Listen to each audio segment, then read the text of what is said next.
আল্লাহ বলছে বান্দা দুনিয়া ভুলে যেও না। আমি বাজার, ব্যবসা, হাট ঘাট, চাকরি, ক্ষেত খামার, স্ত্রী, সন্তান, ঘর পরিবার, ঘুম, আহার, নিদ্রা, আমি কোনোটাই বাদ দিতে বলি নাই বান্দা, ছাড়তে বলি নাই। আমি আল্লাহ তোমাদের জিন্দিগি বানাইছি দুইটা, একটা হলো দুনিয়া আর একটা হলো আখেরাত। দুনিয়া তুমি কর্ম করবা আর আখেরাতের জন্য আমল করবা। দুনিয়া কর্ম, আখেরাত তোমার ধর্ম। দুনিয়ার জন্য করবা কর্ম, আখেরাতের জন্য করবা ধর্ম। তো ধর্ম এবং কর্ম, কর্ম এবং ধর্ম মিলবে, তোমার গন্তব্য জান্নাতি হবে। তাইলে এখন হুজুর একটা আশ্চর্য সুন্দর কথা কইছে যে আল্লাহ বলছে বান্দা দুনিয়া তোমার কর্ম, আখেরাতের জন্য তোমার ধর্ম। কিন্তু আখেরাত লম্বা সময়, দুনিয়া স্বল্প সময়। নবীজি সাল্লাল্লাহু আলাইহি সাল্লাম বলছেন একটা সাগরের মধ্যে যদি কেউ নিজের আঙ্গুল সুবায়, ভিজায়, তো আঙ্গুলের অগ্রভাগে যেটুকু পানি, এটুকুই হলো দুনিয়া, আর সাগরের বাকিটা পানি আখেরাত। তাইলে আখেরাত লম্বা না দুনিয়া লম্বা বলেন? কিন্তু মজার বিষয় হলো লম্বা হলো আখেরাত, স্বল্প হলো দুনিয়া। কিন্তু আল্লাহ তাআলা আমার হায়াত, আমার সময় স্বল্প দুনিয়ার জন্যই দিছেন বেশি, আর অনন্তকালের আখেরাতের জন্য আমল চাইছেন অল্প অল্প। সকাল 6টা বাজে 4 রাকাত ফজরের নামাজ, তাহলে 10 মিনিটের বিষয়। আবার দুপুর 1:30টা বাজে 10 রাকাত জোহরের নামাজ, 20 মিনিটের সময়। তাইলে ধরে নিলাম সকাল 6টার পরে 7টা, 8টা, 9টা, 10টা, 11টা, 12টা, 1টা, প্রায় 7.5 ঘন্টা পরে আবার 20 মিনিট। তাহলে সকালের 10 মিনিট আর দুপুরের 20 মিনিট, এই হলো 30 মিনিট মনে করেন আখেরাতের জন্য, আর 7.5 ঘন্টা আমার দুনিয়ার কর্মের জন্য। তাহলে স্বল্প সময়ের দুনিয়ার জন্য আমারে সুযোগ দিলেন বেশি, অনন্তকালের আখেরাতের জন্য আমলের জন্য চাইলেন আমার কাছে অল্প সময়। এটাও আল্লাহর জন্য আমরা দেব না? এটা ইনসাফ হইল? এটা বিবেকের দাবি হইল ভাইয়া? অতএব আমি অনুরোধ করছি, মেহেরবানি করে আমরা ভাবতে শিখি। আরে এই বাচ্চা লাগাই দিলেন কেন আপনারা, আবার নামাই দিলেন কেন? তাইলে শেষ, আমার কথা শেষ, আর অল্প একটু কথা। তাইলে আমি বলতে চাচ্ছি, আমরা যদি বুদ্ধিমান হইতাম তাইলে দুনিয়া আমাদের সুন্দরী চলে, আখেরাত সাথে নিলে দুনিয়া লস হয় না। আখেরাত সাথে নিলে 5 ওয়াক্ত নামাজ যদি কেউ মজবুত সিদ্ধান্ত নেয়, এটা কঠিন কিছু না। হালাল উপার্জনের কেউ সিদ্ধান্ত নিলে এটা কঠিন কিছু না। চরিত্র হেফাজতের সিদ্ধান্ত নিলে খোদার কসম এটা কিছুই না। আল্লাহ তাআলা হাদিসে কুদসিতে আছে, ওয়াদা দিছে, কেউ যদি আমি আল্লাহর ভয়ে চোখ হেফাজত করে, আমি তার দিলের মধ্যে ইমানের এমন স্বাদ দেব যে নগদ ইমানের মজা সে পাইতে থাকবে। খোদার কসম, এটা হাদিস। মান তারাকাহা মাখাফাতি আবদালতুহু ঈমানান ইয়াজিদু হালাওয়াতাহু ফি কলবি। তাহলে গুনাহ ছেড়ে দিলে, আল্লাহকে মেনে নিলে, আল্লাহর ইবাদত করিলে খুব কঠিন কিছু না, খুব কঠিন কিছু না। এজন্য প্রিয় ভাই আমার, বাপ আমার, এই শেষ বেলায় আমি এই অনুরোধটাই করতে চাই, আমরা যদি বুঝি আখেরাত আমাদের জিন্দেগি, পরকালের জন্যই আমাদের প্রস্তুতি, আল্লাহর কথা হচ্ছে, কোরআনের কথা হচ্ছে, ওলামায়ে কেরাম নসিহত করতেছেন, এই সময়ও যদি আমার দিল আন্তরিক না হয় তো আর হবে কখন? আর হবে কখন?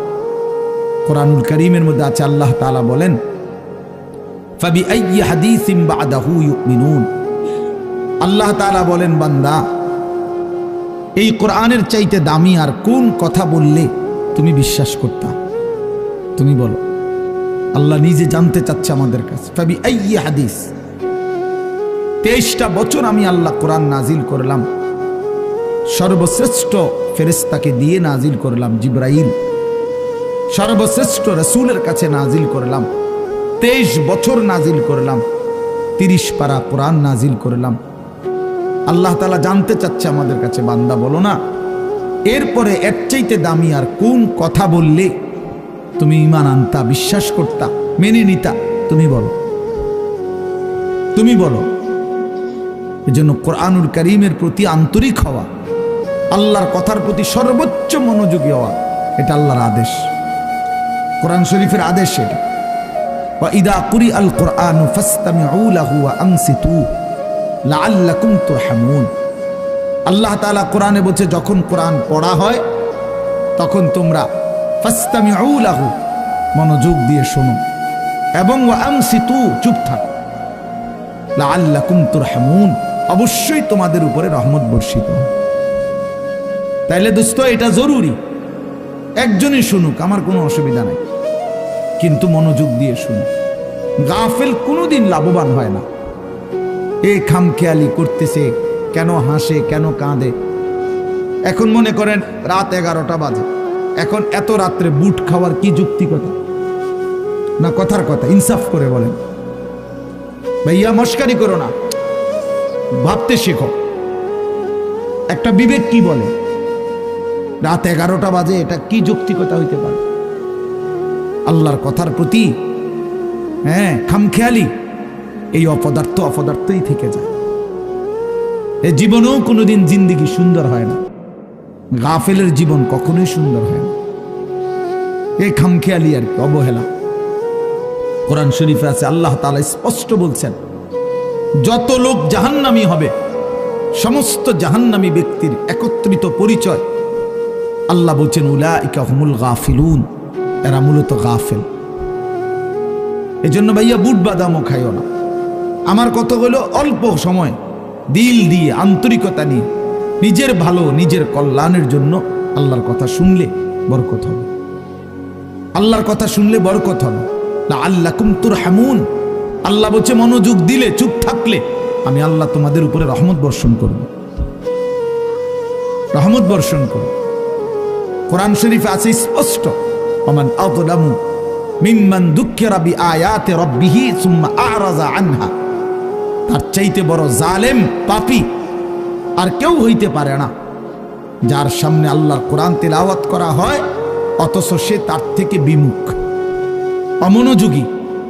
খোদার কসম আল্লাহ বলছে সে সবচেয়ে বড় জালেম। ইন্না মিনাল মুজরিমিনা মুনতাকিমুন, আল্লাহ বলেন এমন পাপী এমন নাফরমান থেকে আমি নিজে প্রতিশোধ নেব, প্রতিশোধ নেব। তার মানে জীবনভর আল্লাহ তাআলা এটা ওয়াদা দিয়ে রাখছে, আমার কথার প্রতি অবজ্ঞা করলা তোমার প্রতিশোধ আমি নেব, তোমার বরবাদি তুমি দেখবা নিশ্চয়। এই জন্য আমরা আন্তরিক হওয়া চাই আল্লাহর কথার প্রতি। কোরআনুল কারীমের মধ্যে আছে তাকশাইরু মিনহু জুলুদুল্লাযীনা ইয়াখশাউনা রাব্বাহুম। আল্লাহ পাক নিজে বলছে কোরআনুল কারীমের বৈশিষ্ট্য, কোরআন যখন মুমিন শুনবে তো যাদের কলিজার ভিতরে আল্লাহর ভয় আছে তাদের শরীরের চামড়া পশম সহ দাঁড়িয়ে যাবে, শিহরে উঠবে শরীর, সারা দেহের চামড়া নড়ে উঠবে। আল্লাহর কোরআনের বৈশিষ্ট্য এটা। হাদিসের মধ্যে আছে আল্লাহর নবী সাল্লাল্লাহু আলাইহি সাল্লাম হযরত আব্দুল্লাহ ইবনে মাসউদ বলছেন আমি নবীজির সামনে কোরআন পড়ে শুনাইলাম, নবীজিকে শুনাইছেন উনি।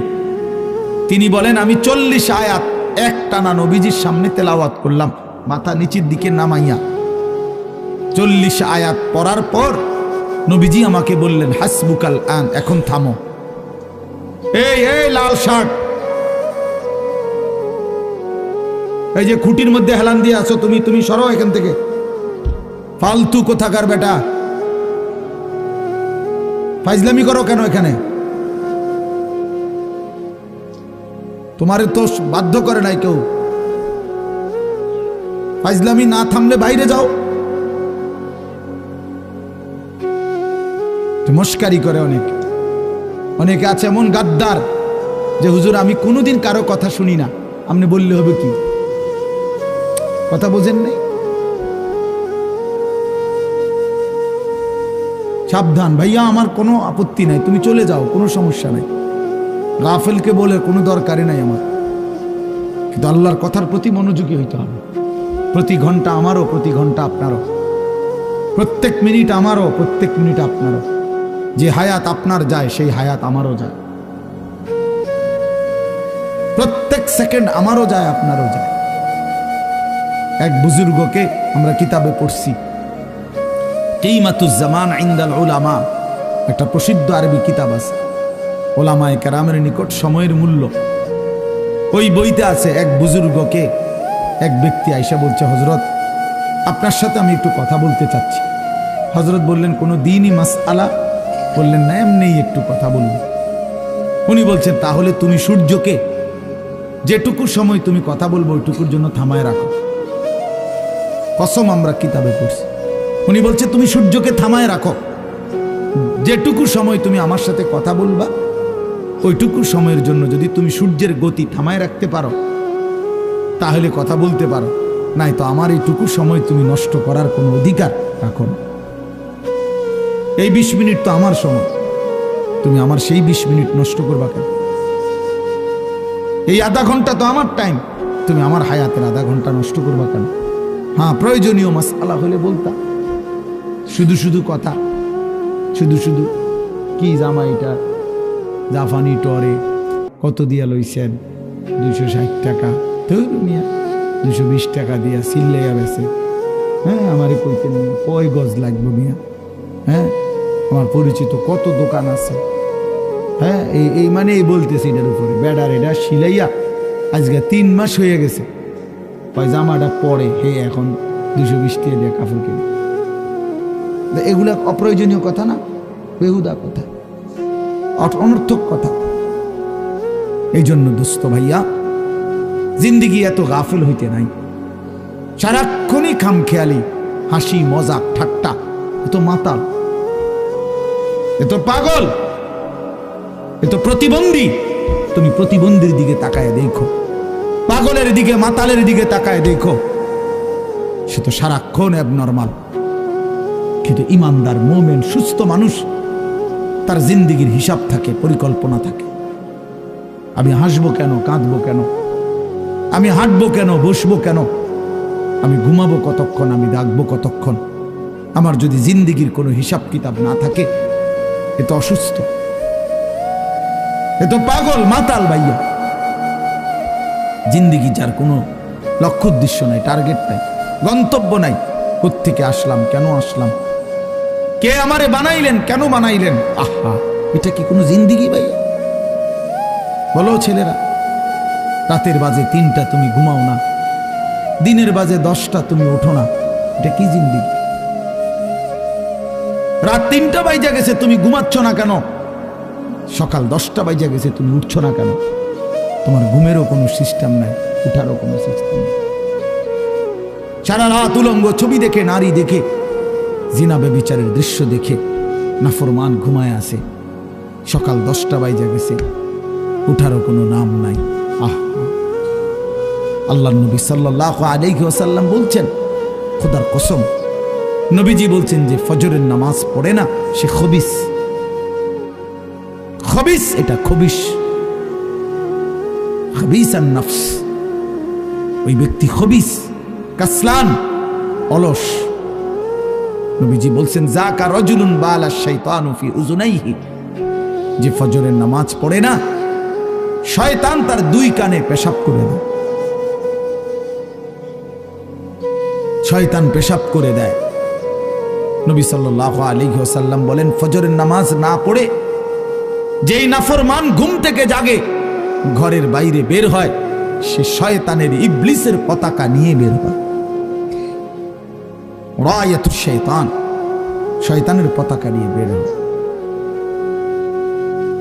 এই জন্য দোস্ত, আমরা এটা বোঝা উচিত। আমার কথা, প্রথম কথা এটা প্রত্যেকেই বোঝা উচিত, আমি মুসলমান, আমার একজন আল্লাহ আছেন, আমার শ্রেষ্ঠ রাসূল আছেন, আমার একটা কিতাব কোরআন আছে, আমার একটা ধর্ম ইসলাম আছে। 4টি সর্বশ্রেষ্ঠ নিয়ামত আমার আছে। আল্লাহ আমার রব, মুহাম্মদ সাল্লাল্লাহু আলাইহি সাল্লাম আমার রাসূল, কোরআন আমার কিতাব, ইসলাম আমার ধর্ম। এই 4টি সর্বশ্রেষ্ঠ নিয়ামত থাকার পর আমি পথহারা হব কেন? তুমি চরিত্রহীন হবা কেন? তুমি দুশ্চরিত্র হবা কেন ভাইয়া? কিসের অভাবে নষ্ট হয়ে গেল? কিসের অভাবে? খোদার 365 দিনের 1 বছরে তোমরা যেই ছেলে কোনোদিন ফজরের নামাজ পড়লা না, প্রিয় ভাই, ইনসাফের সাথে বলো, এটা মুসলমান? মুসলমানের বাচ্চা তো নিকৃষ্ট হয়। তুমি কোনো মায়ের ঘরেও জন্ম নিছো, মুসলমানের ঘরে 365 দিনে খোদার 1 বছর কোনোদিন মনে পড়ল না ফজরের নামাজের কথা? মুসলমান এত বড় গাদ্দার হয়?